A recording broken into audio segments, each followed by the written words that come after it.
In a life filled with unnecessary thoughts, where we are bombarded with loud thoughts, Gautama Buddha's teachings, which never said that we need to stop thinking, teach us to take a transformative path to quiet this constant chatter of thoughts. As excesses of our busy lives have intensified, this overthinking falls hard on us and creates stress, anxiety, and an oppressive fear that we are being overtaken by our own thoughts. Yet there is hope. Mindfulness and the wisdom taught by Buddha helps us discover 10 invaluable interlaced strategies to release our minds from the grip of too much ruminating.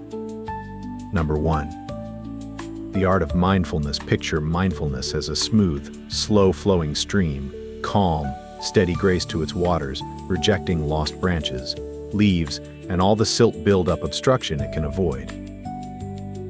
As we start to travel this stream, which becomes a metaphor for mindfulness itself, it is also a basic part of Buddhist meditation practices. Mindfulness is when you occupy mind and spirit by being deeply aware of your experience from moment to moment, in the here and now, without having to label it good or bad, should or not should. Mindfulness practice encompasses breathing techniques, mindfulness imagery, etc., to relax the body and mind and to help reduce stress. In this state of mindfulness, you are aware of what you're thinking and what you're feeling, but you do not label that as good or bad. Mindfulness is not about letting life pass you by, but about fully living in the moment, waking up to the being in the now, not dwelling on the past or daydreaming of the future. To drive your mind into a mindful state, imagine you're training your mind to concentrate like the stream does, without stopping, without thinking random, scattered things. You can step out of the unstoppable churn of overthinking that makes stress and anxiety. You can step out of the unstoppable churn of overthinking that makes stress and anxiety. When you learn to be grounded and to be in the present moment, you have the opportunity to experience life around you more fully. Number 2. Observe your thoughts. Mindful observation is taking a moment to watch your thoughts with a sense of detachment. Imagine your usual modes of thinking as a complex, entangled web you'd step back from. It is a web of every thought, each a strand. By looking at the strand, you can know the structure of it without getting tangled. Buddha's teachings are that we should observe our thoughts without judgment. It's staying away from calling thoughts and feelings as good or bad and reacting to them emotionally. Most, however, you just put them down. You see the clouds in the sky rise by and you watch them, but they don't become you. When you observe thoughts like this, it's like you're coming up over the top of a maze-like complexity of the mind. This allows you to see the paths that you've allowed your thought patterns to take. This was very empowering. It helps you to become familiar with, and a little more free from, your thoughts. It means that you can navigate through your mental processes more clearly, more easily, and the mental labyrinth you were in before frees you to move on, as you were never able to before. Number 3. The middle way. The middle way is a Buddhist concept that speaks ideally about finding balance in all circumstances of life, especially relevant for anything that we all seem to struggle with, overthinking being a college of many, this philosophy. The balanced approach that Buddha taught as a means to enlightenment and inner peace is at its heart, the middle way. This is the golden mean, escaping the extremes of self-indulgence and self-mortification. The middle way is in terms of our mental states, either our thoughts or our feelings. And let's dive into how the principle of oversimplification can be applied to the case of overthinking.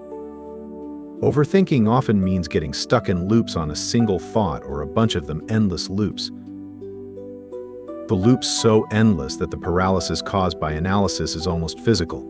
Some also try to counteract overthinking by trying to suppress their thought entirely in efforts to achieve a blank mind, which also can create stress and be unproductive.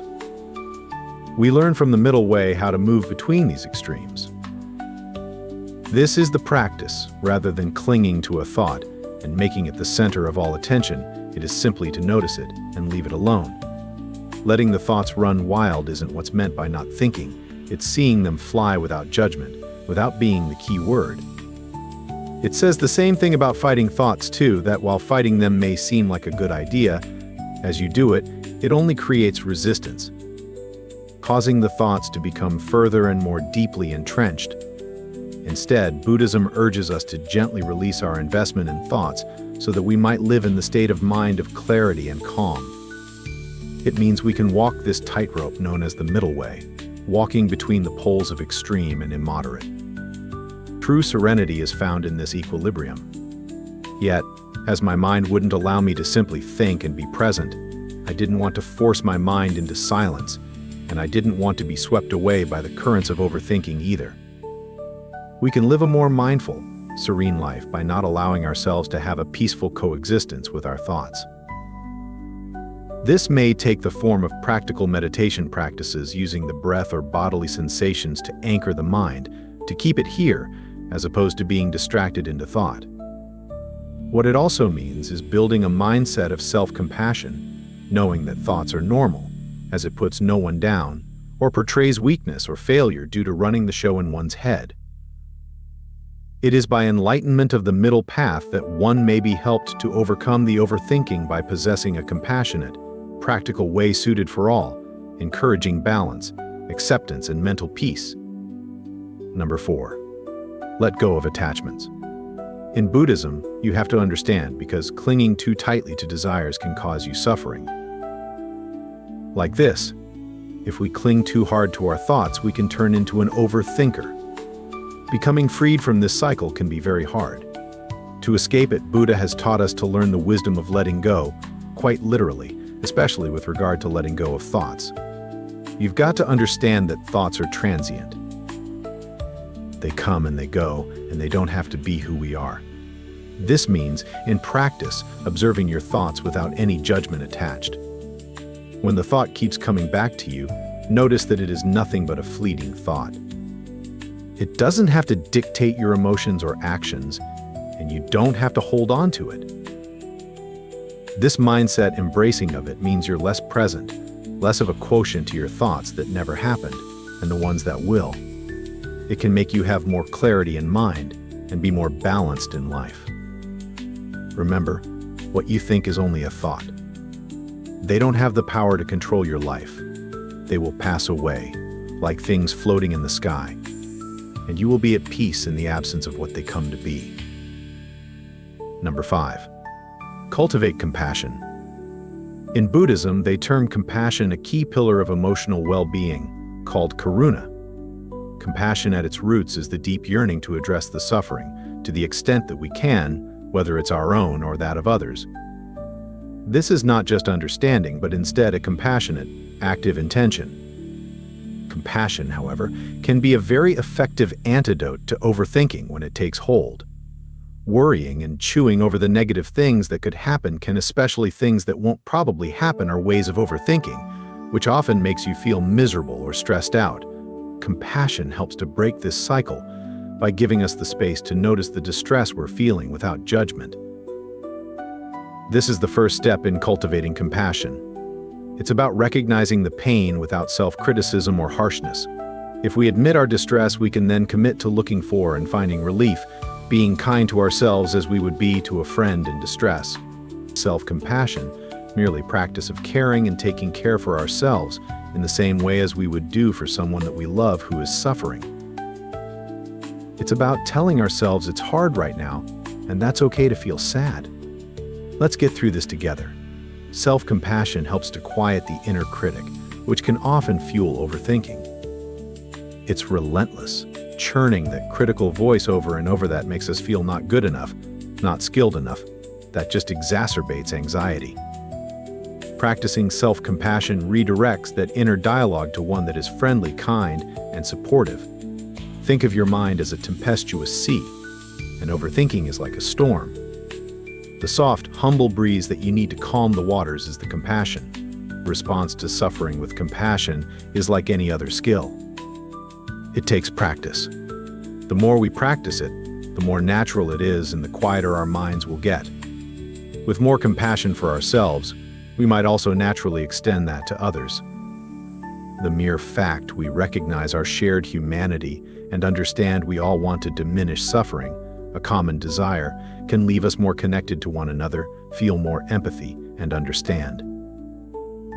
By growing kindness, we decrease our own overthinking as well as create a kinder world. It starts within, knowing we'll be kind to ourselves, and radiates outward, creating ever larger circles of care in our lives. Number 6. Practice patience. Buddhism holds patience as one of its most deeply held virtues.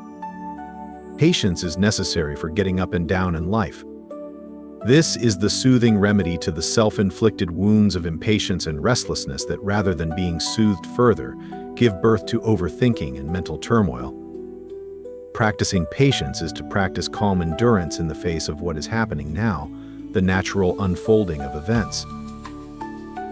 That's like stepping back and seeing the complexities of life with the acceptance rather than the resistance. This is how to approach what's going on in our inner world in relation to the stream of our thoughts and emotions. Gently present ourselves to the flow of thought, the flow of emotion, and not press it to solve it or to immediately pick it apart and analyze it. A patient approach to this can calm the sense of urgency, at times associated with overthinking.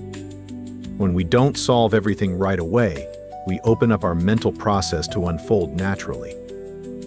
Increasingly, thoughts and feelings, like silt in a disturbed river, settle and over time allow clarity and peace to be created without, as the Chinese would say, making a batch. By practicing patience, we slow our internal rhythm to match the natural pace of life. We learn to sit with overthinking, observing it with compassionate curiosity rather than frantic urgency. In doing so, we not only reduce our tendency to overthink, but also make space for wisdom to arise from a calm and steady mind. Number 7. Simplify your life. When enclosed in chaos and complexity, the mind, time and again, can take endless paths to overthink. In order to solve this, you need to simplify your life not only in terms of possessions, but also how you rearrange your life to allow the mind to flow serenely and clearly. First, assess your environment, the places where you devote the largest amount of time. Take a moment to assess each object in your space. Is it useful or is it fun? If that's not the case, it may be exacerbating sensory overload and cognitive strain. Decluttering your environment means you make an orderly, peaceful environment with less of external distractions and mental clutter. A critical review of how we spend our time is also part of simplifying life. What could you do differently in your routines? Streamline or even eliminate tasks. Are you doing what you should, or are you going with the flow? Being able to learn to say no to non-essential entities that take your time and energy is not selfish, it's about your welfare. Stress and mental fatigue come from overcommitting. It's a powerful tool to manage your mental load to say no when necessary. When you limit what you commit to, such that you really only have to commit to what matters or feels fulfilling, then you can focus on what really matters. This way, simplifying your life helps you make space to create a place overthinking isn't flourishing. With a less is more philosophy, you create an environment and lifestyle which encourage mental peace. In this simpler life, your mind has the space to quiet down, to focus, to live in the now. Bring it more mindfulness, more joy to your life itself. Number 8. Practice meditation. Buddhism is a central practice around meditation as a very effective tool for countering overthinking. Meditating is like starting a long course of training our minds to drop out of flogging the overflow of thoughts and focusing on the same point. This focus could be as simple as the rhythm of your breathing, a repeating meaningful mantra, or it can be a mental picture that's engaging, peaceful, and calming.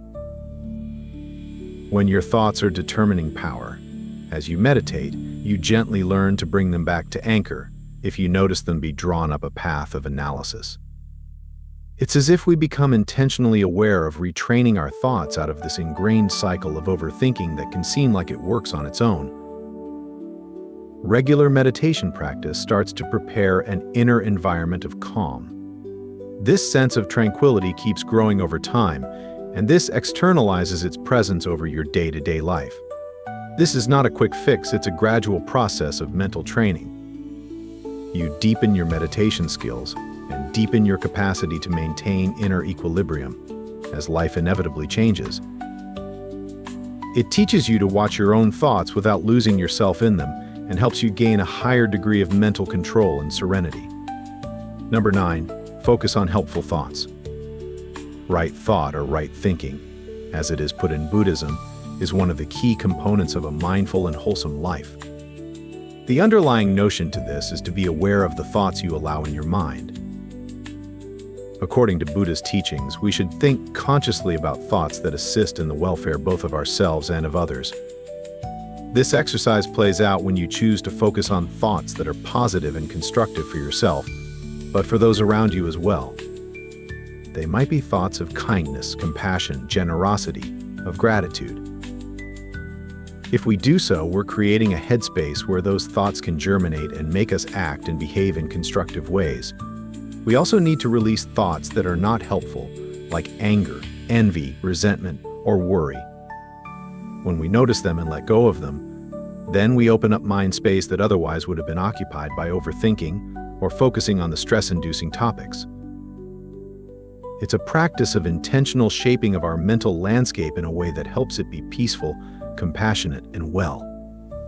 The power is in that, recognizing the power of our thoughts and deciding to use those that lead to a more fulfilling existence for ourselves and anyone else around us. This practice is in sync with the very heart of the Buddhist precepts of mindfulness and compassion and provides a beautifully simple and helpful guide for anyone who would like to lead a more harmonious life. Number 10. Embrace impermanence. The central concept in Buddhism is anicca, impermanence. Everything is always changing.